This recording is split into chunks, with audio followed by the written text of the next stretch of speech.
الحمد لله وكفى والصلاة والسلام على سيد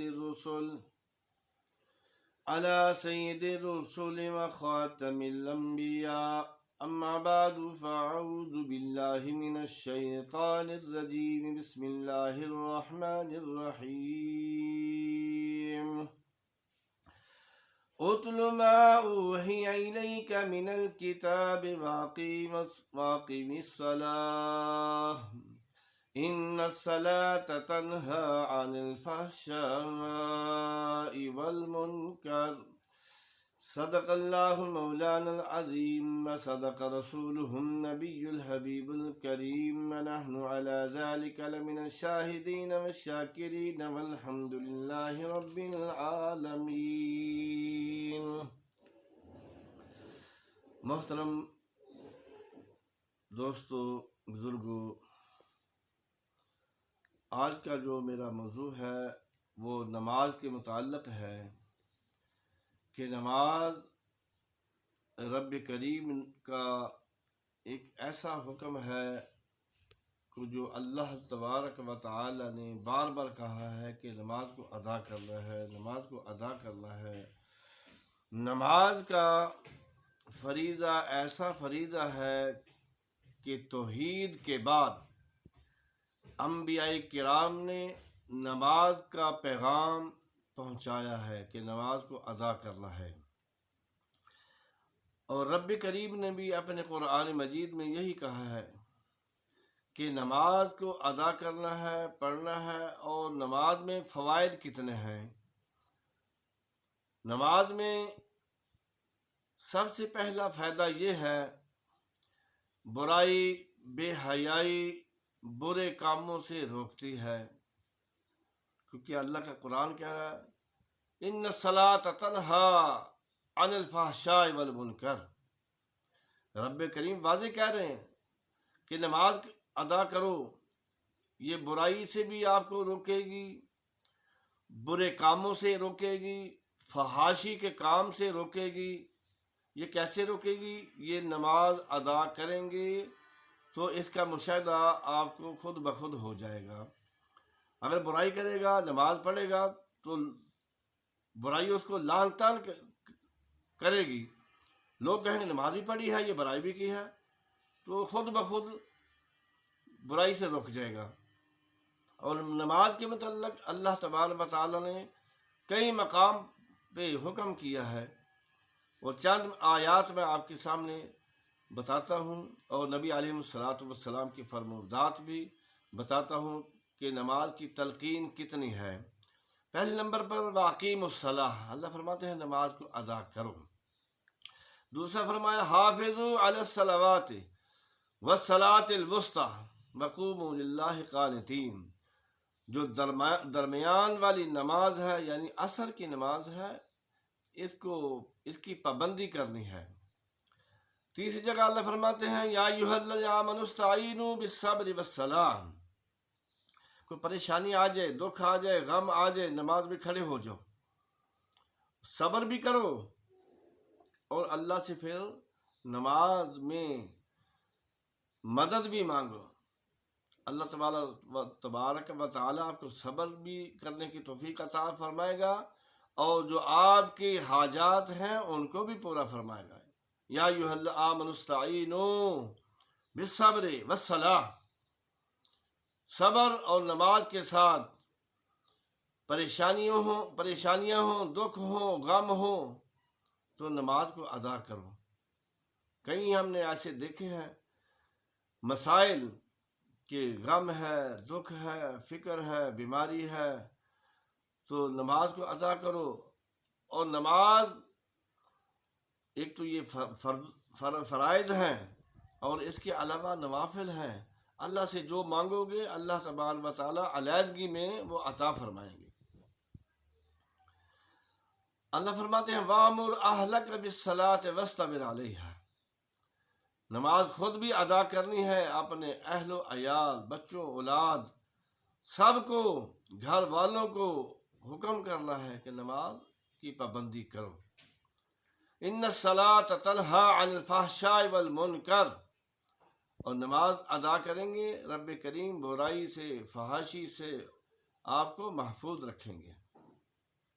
فویل للمصلین الذین یؤمنون فویل للمصلین الذین هم عن صلاتهم ساہون، ان لوگوں کے لیے جہنم کا ایک طبقہ ہے ویل، وہ ہے جو نماز کو بھول جاتے ہیں، نماز کی ادائیگی نہیں کرتے، نماز کو پڑھتے نہیں ہیں، نماز کو اہمیت نہیں دیتے، بھول جاتے ہیں، دیکھی جائے گی نماز، یہ کام کر لیں، یہ کام کر لیں، وہ کام کر لیں۔ ان لوگوں کے لیے رب کریم نے کہا فویل للمصلین، ان لوگوں کے لیے ویل کا ایک جو وادی ہے، یہ وادی ایسی ہے جہنم کی کہ دوزخ کی جو دوسری دوزخیں ہیں وہ بھی پناہ مانگتی ہیں۔ یہ اتنی بری وادی ہے جہنم کی، سب سے سخت ترین وادی ہے۔ اللہ تعالیٰ محفوظ فرمائے ہر ایک کو، اور اللہ تعالیٰ بچنے کی توفیق عطا فرمائے، نماز کی پابندی کرنے کی توفیق عطا فرمائے۔ نماز پڑھنے کے فوائد کیا ہیں؟ ھدی للمتقین الذین یؤمنون بالغیب ویقیمون الصلاۃ، اور رب کریم فرماتے ہیں ان لوگوں کے لیے، وہی لوگ متقی ہیں، وہی لوگ پرہیزگار ہیں جو نماز کی ادائیگی کرتے ہیں اور غیب پر ایمان لاتے ہیں۔ اللہ کو دیکھا نہیں، نبی کو دیکھا نہیں، جنت کو دیکھا نہیں، دوزخ کو دیکھا نہیں، فرشتوں کو دیکھا نہیں، قرآن پاک کو اترتے دیکھا نہیں، لیکن ایمان ہے ہمارا کہ اللہ بھی ہے، اس کے رسول بھی ہیں۔ آمنت باللہ و ملائکتہ و کتبہ و رسلہ والیوم الآخر والقدر خیرہ و شرہ من اللہ تعالی والبعث بعد الموت، ان چیزوں پر ایمان لانا ہوگا، یہ ایمان کی چیزیں ہیں۔ اور اللہ فرماتے ہیں اقیموا الصلاۃ ولا تکونوا من المشرکین، نماز کو ادا کرو اور مشرکین میں سے نہ بن جاؤ، نماز پڑھو، مشرکین نہ بنو۔ مشرک ایک ایسا لعنتی طبقہ ہے کہ رب کریم نے فرمایا ہر ایک گناہ کو میں معاف کر سکتا ہوں جو جس نے شرک کیا، ان اللہ لا یغفر ان یشرک بہ، جس نے میری ذات اور میری صفات کے ساتھ شرک کیا میں اس کو معاف نہیں کروں گا، اور جس کو چاہے گا اللہ تعالیٰ معاف فرما دے گا۔ ان اللہ لا یغفر ان یشرک بہ ویغفر ما دون ذلک لمن یشاء، اس کے علاوہ جس کو چاہے گا وہ معاف کر دے گا، لیکن جس نے شرک کیا، اللہ کے ساتھ اس کا ساجی بنا دیا، اللہ کے سامنے دوسرے کو کھڑا کر دیا کہ یہ بھی کرتا ہے اور یہ بھی کر لے گا، اللہ بھی کرتا ہے اور یہ بھی کر لے گا، تو یہی شرک ہے۔ اللہ کے ساتھ ذات اور صفات کے ساتھ شرک نہیں کرنا۔ بارشیں برسانے والا اللہ ہے، اولادیں دینے والا اللہ ہے، رزق دینے والا اللہ ہے، ہر ایک کی بگڑی کو سنوارنے والا اللہ ہے۔ اگر انہی صفات میں کوئی کہے کہ اور بھی کوئی کر سکتا ہے تو یہی شرک ہے، اس سے اللہ بچنے کی توفیق عطا فرمائے۔ اللہ یہی کہا کہ نماز کو ادا کرو اور مشرک نہ بن جاؤ۔ اب قرآن پاک میں تو بہت مقام پہ اللہ نے فرمایا ہے کہ نماز کو ادا کرنا ہے، نماز کو ادا کر رہا ہے، اور نبی علیہ الصلوۃ والسلام نے کیا فرمایا؟ قرۃ عینی فی الصلاۃ، میری آنکھوں کی جو ٹھنڈک ہے وہ نماز میں۔ اب ہم دعویٰ کرتے ہیں نبی علیہ الصلوۃ والسلام کے ساتھ پیار اور محبت کا، اور نماز کے قریب بھی نہیں جاتے، کیسی محبت ہے؟ کوئی محبت نہیں۔ جسے نماز نہیں پڑھی وہ کوئی امتی نہیں۔ اللہ کے نبی کی آنکھیں اس کی طرف نہیں ہوں گی، اللہ کے نبی کی آنکھیں ٹھنڈی کس میں ہوں گی؟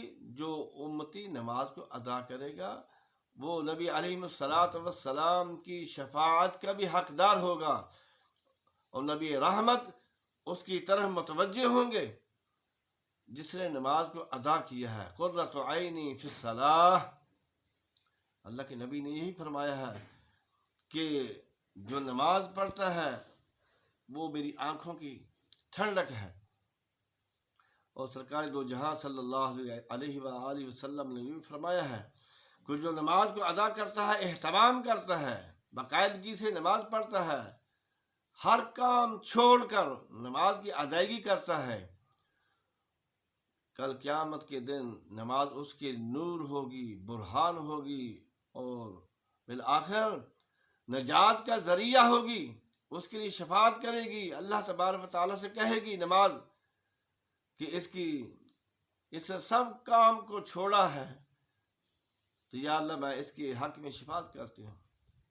اللہ کا نبی بھی شفاعت کرے گا اور نماز بھی کہے گی کہ اس کو معافی ہونی چاہیے، اور جس نے نماز کا اہتمام نہ کیا، نہ اس کے لیے نماز نور ہوگی، نہ برہان ہوگی، نہ نجات کا ذریعہ ہوگی، بلکہ ایسا آدمی جو بے نمازی ہے، یہ کل قیامت کے دن فرعون، حامان، قارون اور مکہ کا مشرکین کا سرغنہ ابی بن خلف، اس کے ساتھ ان کا حشر ہوگا۔ دیکھو جو نمازی ہے، یہ اللہ کے نبی علیہ السلام نے فرمایا، جو نمازی ہوگا، پرہیزگار ہوگا، وہ صدیق، انبیاء، نبیین، صدیقین، شہداء، صالحین کے ساتھ ہوگا، اور جو بے نمازی ہوگا وہ کس کے ساتھ؟ وہ فرعون، حامان، قارون، ابی بن خلف یا ابو جہل وغیرہ پارٹی جو ہوگی، اس کے ساتھ وہ اٹھایا جائے گا، اور اسی کے ساتھ وہ حشر ہوگا، اس کا حشر ہوگا۔ اور سرکار دو جہاں صلی اللہ علیہ وآلہ وسلم نے فرمایا کہ دیکھو اب کسی کے گھر کے قریب نہر گزر رہی ہے اور 5 مرتبہ اس میں نہاتا ہے، غسل کرتا ہے، تو اس کے بدن پہ میل کچیل رہ جاتی ہے؟ صحابہ کرام نے فرمایا نہیں یا رسول اللہ، نہیں رہتی۔